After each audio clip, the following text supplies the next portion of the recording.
Hello dear students, मैं संतोष sir आप सबका स्वागत करता हूं।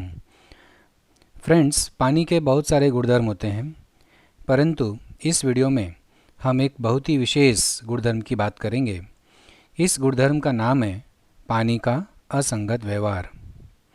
मान लीजिए आपके पास पानी से पूरी तरह भरा हुआ एक बोतल है और उसे फ्रीजर में रख दिया, तो वह बोतल फट जाएगी। वैसे यह प्रयोग आप खुद से घर पे कभी मत करना। इससे संबंधित बहुत सारे वीडियो आप ऑनलाइन देख सकते हो। वैसे इस वीडियो के अंत में आप खुद बता सकते हो कि ऐसा क्यों होता है। तो आइए इसे समझने की कोशिश करते हैं। बच्चों, सामान्यतः किसी भी द्रव को अगर हम ऊष्मा प्रदान करते हैं तो उसका प्रसरण होता है तथा ठंडा करने पर उसका संकुचन होता है, मतलब सिकुड़ता है। परंतु पानी एक ऐसा द्रव है जो अन्य द्रवों की तरह व्यवहार नहीं करता। हमें इसी मुद्दे को समझना है। मान लीजिए मेरे पास यहाँ पे थोड़ी सी बर्फ़ है और ये जो बिंदु के स्वरूप में दर्शाया गया है वो बर्फ़ के अणु हैं। मान लीजिए यह एक बहुत ही ठंडी बर्फ़ है जिसका तापमान -10 डिग्री सेल्सियस है। अब मैं इसे गर्म करूँगा, अर्थात इस बर्फ़ को ऊष्मा प्रदान करूँगा। बच्चों, जब हम इसे ऊष्मा प्रदान करेंगे तो इसका प्रसरण होगा, अर्थात इसका आयतन बढ़ेगा और इसके ये जो अणु हैं वो एक दूसरे से दूर हो जाएंगे। इसका प्रसरण होगा, इसका आयतन बढ़ेगा तो अणु क्या होंगे, एक दूसरे से दूर जाएंगे। जैसा कि मैंने बताया, गर्म करने पर प्रायः द्रवों में प्रसरण होता है, तो यहाँ भी प्रसरण ही हो रहा है। अब तक कोई प्रॉब्लम नहीं है। मान लीजिए ऊष्मा देने के पश्चात अब इस बर्फ़ का तापमान हो गया 0 डिग्री सेल्सियस। -10 डिग्री था पहले, अब कितना हो गया, -10 डिग्री सेल्सियस से बढ़ते बढ़ते 0 तक पहुंच गया। जैसा कि हमने पिछले वीडियो में पढ़ा है कि 0 डिग्री सेल्सियस पर बर्फ़ का रूपांतरण पानी में होता है। तो जो हमने शुरुआत में बर्फ़ लिया था, अब 0 डिग्री सेल्सियस पर उसका पानी में रूपांतरण हो चुका है। तो अब ये हमारे पास पानी है। हम ऊष्मा देना जारी रखते हैं तो इस 0 डिग्री सेल्सियस तापमान वाले पानी का प्रसरण होना चाहिए। परंतु बच्चों, इस पानी का तापमान 0 डिग्री सेल्सियस से 4 डिग्री सेल्सियस तक जाते समय पानी का प्रसरण न होकर संकुचन होता है, सिकुड़ता है, और यही है पानी का असंगत व्यवहार। हम पानी को 0 डिग्री सेल्सियस से 4 डिग्री सेल्सियस तक ऊष्मा दे रहे हैं, गर्म कर रहे हैं, तो नियम के अनुसार अन्य द्रवों की तरह प्रसरण होना चाहिए।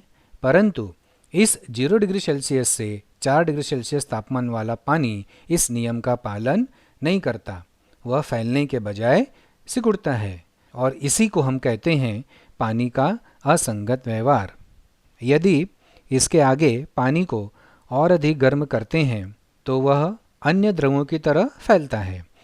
केवल 0 डिग्री सेल्सियस से 4 डिग्री सेल्सियस तापमान वाला पानी फैलने के बजाय सिकुड़ता है।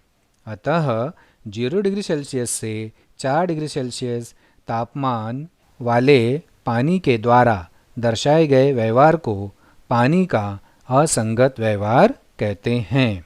पानी के असंगत व्यवहार को अगर हम उल्टा समझें, मतलब जैसे हमारे पास ये पानी है जिसका तापमान 10 डिग्री सेल्सियस है, इसको अगर हम ठंडा करेंगे तो यह धीरे धीरे सिकुड़ेगा।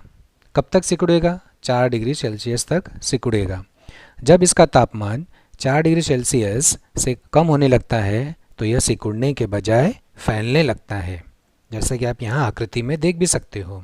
4 डिग्री सेल्सियस से 0 डिग्री सेल्सियस तक पानी क्या होता है, फैलने लगता है। ठंडा करने पर भी फैलता है, उसका आयतन बढ़ता है, बराबर।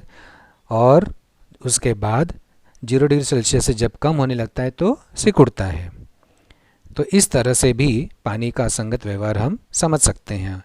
और यही कारण होता है कि कभी कभी ठंडे प्रदेशों में पानी की पाइपें फट जाती हैं, क्योंकि जब तापमान धीरे धीरे कम होता है, तब 4 डिग्री सेल्सियस से जब तापमान कम होने लगता है तो पानी सिकुड़ने के बजाय फैलता है।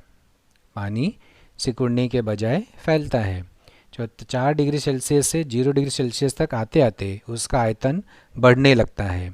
तो जब आयतन बढ़ता है तो पानी की पाइपों के अंदर उसको फैलने की जगह नहीं हो पाती, जिससे पानी की पाइपों पर दबाव पड़ता है और इसलिए पानी की पाइपें फट जाती हैं। ठंडे प्रदेशों में तापमान 0 डिग्री सेल्सियस या उससे कम होने पर भी वहाँ के जलचर जीवित रहते हैं। क्या आपको इसका कारण पता है?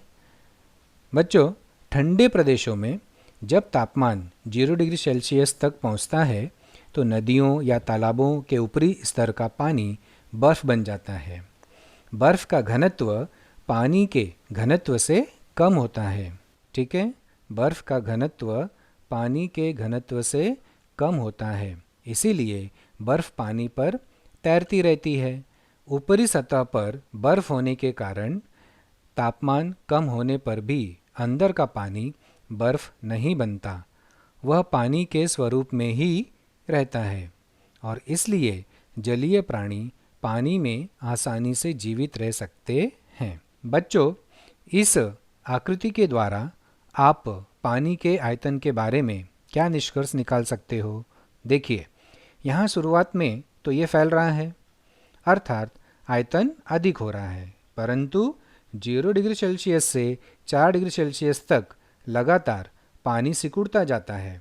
इसीलिए हम यह कह सकते हैं कि 4 डिग्री सेल्सियस तापमान वाले पानी का आयतन सबसे कम होता है।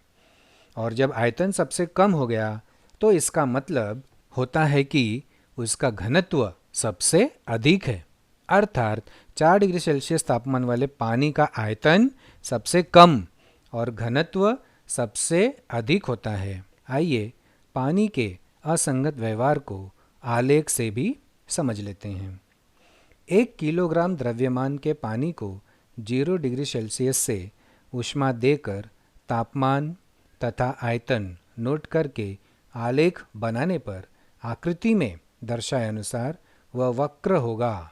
इस वक्र आलेख से यह स्पष्ट होता है कि 0 डिग्री सेल्सियस से 4 डिग्री सेल्सियस तक पानी का तापमान बढ़ने से उसका आयतन बढ़ने के बजाय कम होता है। 4 डिग्री सेल्सियस पर पानी का आयतन सबसे कम होता है, अर्थात पानी का घनत्व 4 डिग्री सेल्सियस पर सबसे अधिक होता है।